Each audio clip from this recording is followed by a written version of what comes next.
का अर्थ क्या है?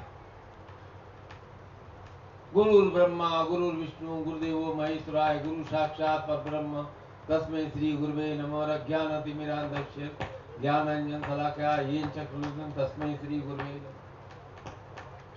तरह तरह की बातें शास्त्रों में लिख दी गई। मेरे हिसाब से गुरु का अर्थ आज की भाषा में समझा दूं तो गुरु का अर्थ है गियर। गाड़ी चलाते हो ना आप जी हैं? सब लोग गाड़ी चलाते हो जी। क्या? कौन कौन गाड़ी चलाते हैं? चाहे बाइक हो या स्कूटर हो। अब आप तो रफ्तार से चलाना चाहते हो, आप चाहते हो फटाक फटाक पहुंच जाए। अब गुरु है आपके जिंदगी का गियर। गुरु का अर्थ है गियर। गुरु कहता है कि अरे भाई थोड़ा चढ़ाव आ गया है, गाड़ी फर्स्ट गियर में ले ले। गुरु कहते हैं कि अब थोड़ा समतल है, सेकंड गियर में गाड़ी ले ले। गुरु कहते हैं अब सपाट है, अब दौड़ा चल, फोर्थ गियर में गाड़ी ले ले। आप क्या करते हो कि जिंदगी में चाहते हो कि एक ही स्पीड से मैं दौड़ता रहूं। तो गुरु रूपी गियर आपके जिंदगी में रहता है तो आप अपनी जिंदगी को, गाड़ी को अच्छी तरह से चला सकते हो। तो गुरु आपकी जिंदगी का गियर है कि वो गियर है जो कहता है कि अब फर्स्ट गियर में गाड़ी चलानी है, अब सेकंड गियर में गाड़ी चलानी है, अब तो आप फोर्थ गियर के अंदर गाड़ी को बढ़ा देगा, नहीं तो आप टक्कर खा जाओगे। तो गुरु का सीधा सीधा अर्थ है कि आपके जीवन में स्थिति, परिस्थिति, स्थान, समय के अनुसार आपको निर्णय लेने की क्षमता आप में प्राप्त हो जाए, वह शक्ति है, वह है गुरु।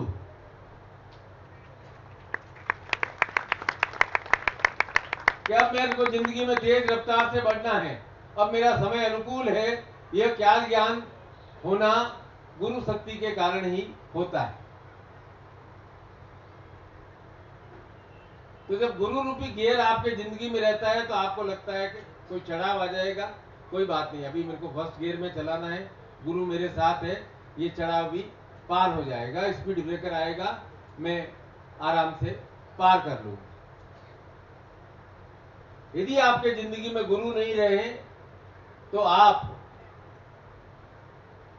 निर्द्वंद होकर के लापरवाही से जीवन को दौड़ाने की कोशिश करते हैं। दौड़ाना अच्छी बात है, लेकिन आप कामना पूर्ति के भंवर में इतना अधिक उलझ जाते हैं कि आपको आनंद क्या है, शिव तत्व क्या है, वह भाव भूल ही जाते हैं। तो हम शिव जी की जब प्रार्थना करते हैं तो हम बोलते हैं त्र्यंबकम यजामहे सुगंधिनीम पुष्टिवर्धनम उर्वारुकबंधनात् मृत्योर्मुक्षीय मामृतात्। ये शिव त्र्यंबक भगवान, हम सुगंधित रहें, पुष्टिवर्धक रहें और हम जीवन के बंधनों से समय आने पर मुक्ति प्रदान होकर आप में विलीन हो जाए। यह है आनंद की परिभाषा कि हम जीवन में स्वस्थ रहें। तो शिव भाव है वह आरोग्य का भाव।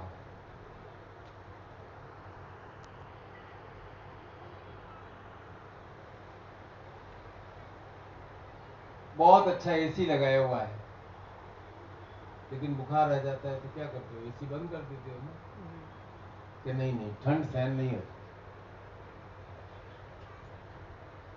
बहुत सुविधाजनक आपने लगाया है, बहुत मोटा गद्दा लगाया है, 12 इंच का मोटा गद्दा लगाया है। कमर दर्द होती है रेगुलर, डॉक्टर कहता है कि आपको हार्ड बेड पे सोना पड़ेगा। आपका इतना अच्छा गदा लगाया हुआ कोई काम का नहीं।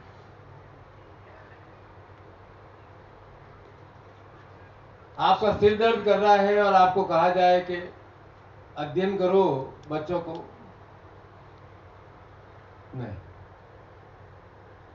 तो अर्थात आनंद कब प्राप्त होता है? जब हमारे शरीर में आरोग्य भाव स्थापित रहता है।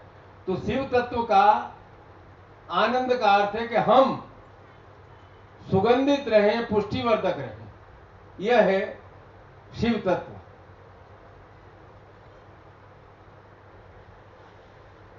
जिसने इस शिव तत्व के सार को अपने जीवन में उतार लिया,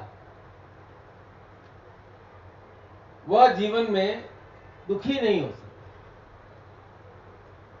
वह सदैव आनंदित रहेगा, क्योंकि वह इस भाव में अपने जीवन को ले आएगा कि यह समय भी बीत जाएगा।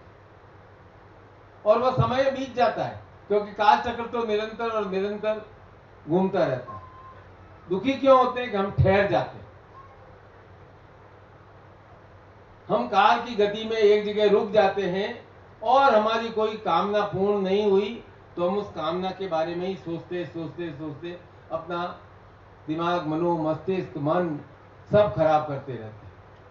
और फिर वही बात हमारे दिमाग में चक्कर काटती रहती है।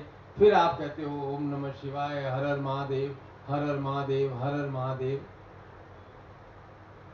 तो शिव तत्व है, शिव भाव है हर स्थिति में प्रसन्न रहना। अब यदि किसी के जीवन में शिव भाव, शिव तत्व नहीं है, तो वह सदैव दुखी रहेगा। चाहे संसार की सारी कामनाएं उसकी पूर्ण हो जाए, क्योंकि उसके शरीर और मन का संयोजन ही नहीं है। जहां शरीर और मन का संयोजन नहीं हुआ, वहां शिव तत्व का अभाव हो गया, वहां निखिल तत्व का अभाव हो गया, गुरु तत्व का अभाव हो गया। गुरु रूपी गियर आपके हाथ में नहीं, गाड़ी बड़ी चली जा रही है, आपका कंट्रोल नहीं। कंट्रोल आपको ही करते हैं, लेकिन वह शक्ति, वह भाव, आनंद का भाव, शिव तत्व का भाव आपको अपने अंदर से लाना पड़ेगा। इसलिए शिव का अभिषेक है, अपने मन का अभिषेक है कि हे भगवान शिव, आपको मैं अभिषेक कर रहा हूं, आपके ऊपर जल चढ़ा रहा हूं। आपके ऊपर जिस प्रकार निरंतर और निरंतर रसधार प्रवाहित होती रहती है, चाहे आपके गले में सांप पहना हुआ है, फिर भी आप सदैव प्रसन्न रहते हैं। उसी प्रकार मैं भी रस से भरा हुआ, आप रसेश्वर हैं, मैं भी सदैव और सदैव रस से युक्त रहूं। और जो रस से युक्त रहता है वही आगे बढ़ता है। रस सूख गया, फूट बन जाता है। न कोई चिड़िया करके बैठती है, न उसके फल लगते हैं, न डालियों में वृद्धि होती है, वह धीरे धीरे खोखला होता जाता है, चाहे वह कितना भी बड़ा हो जाए। जो रस से भरा हुआ है, वह चाहे 20 साल जिए, 50 साल जिए, 100 साल जिए, वह अपने जीवन को आनंद के साथ, शिव भाव के साथ जीता है।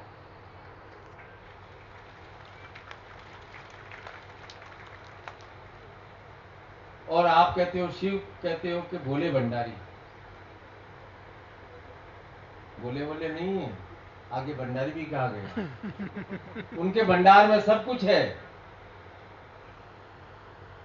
ऐसे भोले बने रहते हैं हमारे शिव, लेकिन उनके पास पार्वती के रूप में शक्ति है। उनके पास देवताओं में प्रथम पूज्य पुत्र गणपति है, दूसरे पुत्र हैं देव सेनापति हैं, उनकी पुत्र वधुआं हैं रिद्धि और सिद्धि, उनके पौत्र हैं शुभ और लाभ।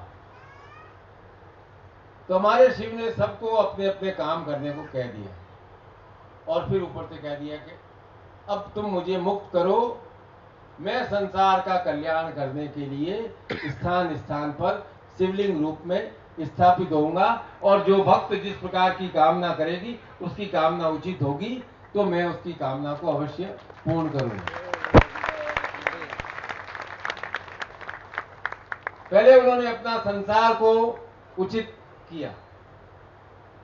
तो जो शिव भक्त होता है वह सदैव और सदैव कर्मशील होता है, शक्ति से युक्त होता है। उसके सात्विक भाव होते हैं, सात्विक विचार होते हैं। वह कर्म से युक्त होता है। वह हमेशा शुभ का सोचता है। वह हमेशा जीवन में वृद्धि के बारे में सोचता है।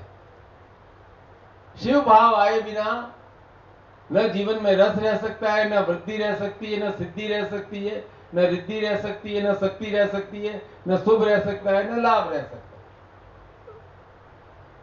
तो शिव का अभिषेक,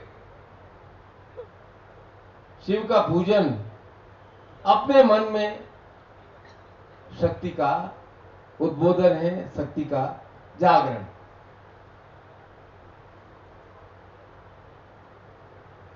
और शक्ति के जागरण के लिए आवश्यक है कि आप सब स्वयं स्वस्थ रहें, क्योंकि जीवन की पहली मनोकामना हमारी क्या है?